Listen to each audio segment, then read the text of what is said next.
what is the main message of your art? The main message really is to reach people. To reach people through my art. I work non-figurative, so every person has the possibility to have your own association with the art. And I think it's very important to make the people curious about the art, to see that the space in between is as important as the sculpture itself, that you get new insights when you look through a sculpture. So it's really to make people interested and connected to art. Does your art is influenced by the cultural context, by the historical context? You know what? I think we are always influenced by our background, by our historic background, by our education background, by everything. So I'm sure that my art is also influenced by that, but I could not point it out exactly what it is. You lived in Germany, but also in Georgia. Do you feel, I don't know, any kind of influence from the Georgian culture? Georgia is a very cultural country. It has a very old culture, a very old wine culture, which is very important. But I would rather say I'm feeling very European. And that's why I feel very much at home when I'm here in Central Europe. But Georgia is also Europe, and I feel also in Georgia that once we are having the same values, that's where you feel home, and that is what also will influence the work, for sure. Talking about Europe and about culture, we are on the way to rebuild our European identity, because we have confronted with many crises, refugee crisis from Middle East, after that the pandemic crisis, now it's the war in Ukraine.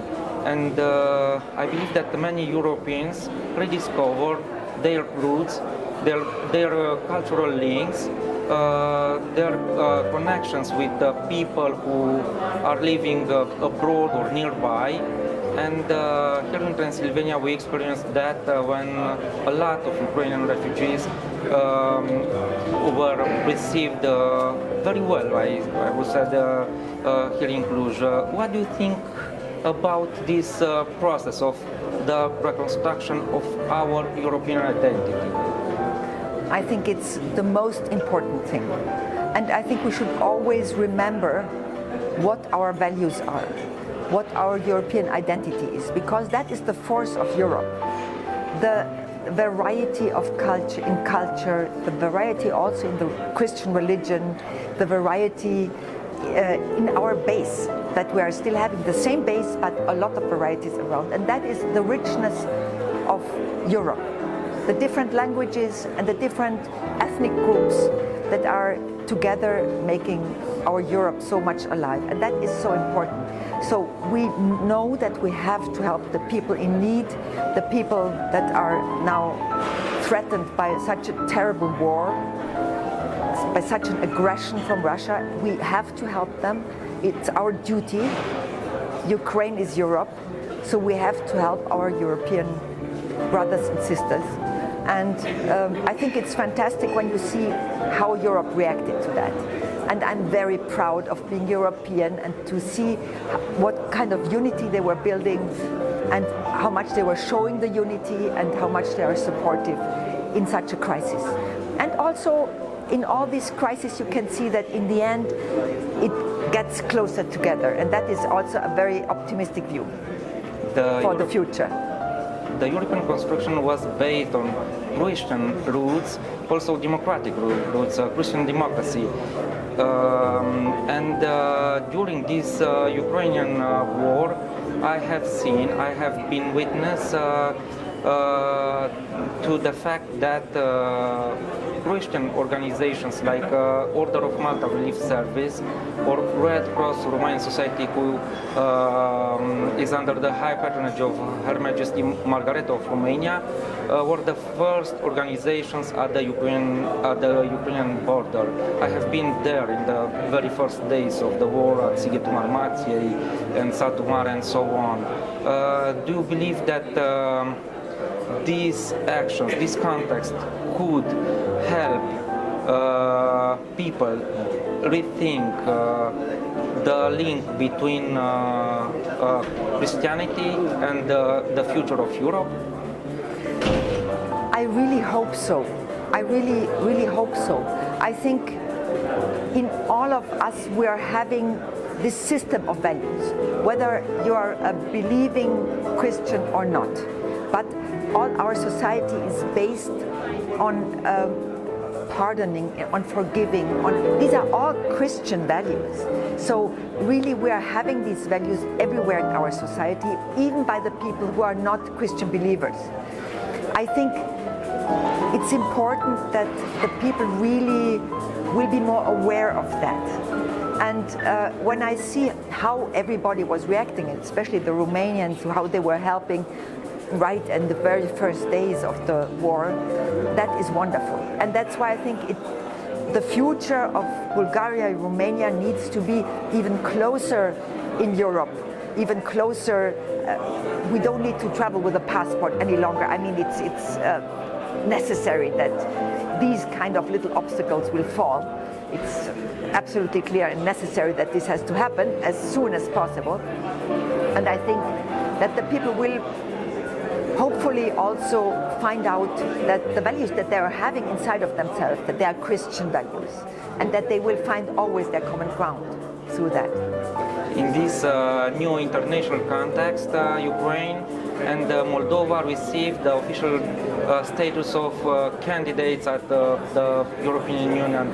Do you believe that this process can be helped, can be, I don't know, speed up by other Europeans to help Ukraine and Moldova to get closer and closer and much faster to the European Union? Absolutely. But of course there need to be taken lots of chapters and lots of steps that need to be fulfilled until this is possible.